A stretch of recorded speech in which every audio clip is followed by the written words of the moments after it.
विठ्ठल एक विचार आहे. कोण तू विठ्ठला? कोण मी विठ्ठला?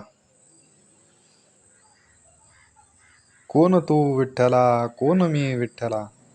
माझ्यात विठ्ठल तर मी कोण विठ्ठला? साठला प्रश्न मना मनामध्ये विठ्ठला. प्रश्न कसले कोडेच म्हणून धीर दाठला. सांगणारा सांगत गेला, पटवणारा पटवत गेला.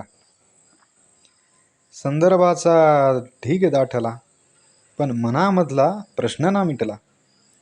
लिहिला कोणा तिसऱ्याने तुला बघ विठ्ठला. तू कसा आहे त्याला कसा समजला. पण लिहिला जसा तसा त्याने लेखणीतून विकला. सांग दोस्ता होऊन मनुष्य तू कोणाकोणाला भेटला.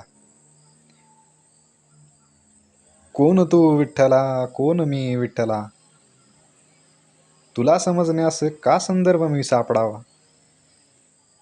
आपलं नातं भक्तिभावाचं मग मधी का कुणी अडवावा. सांग सांग सांग तू विठ्ठला.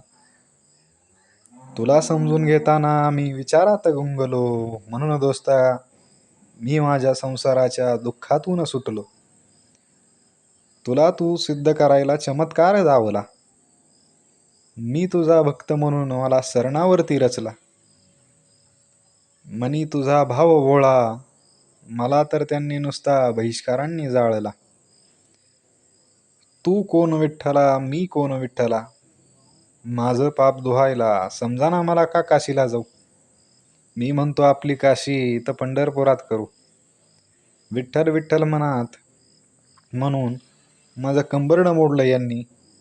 यांनी मोडलं. काय सांगू तुला, तुझ्या देखत यांनी तुकारामांना वैकुंठाला सोडलं.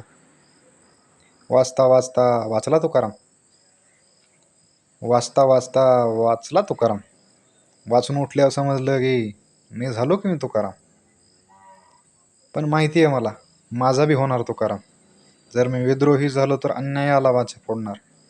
मग सगळेच मला वैकुंठाला धाडणार. परिणाम माहीत असला तरी मी तुझाच विचार पेरणार. परिणाम माहीत असला तरी मी तुझाच विचार पेरणार. मग बघू हे कित्येक तुकारामांना वैकुंठ धावणार. स्वयंरचित प्राध्यापक गणेश पवार.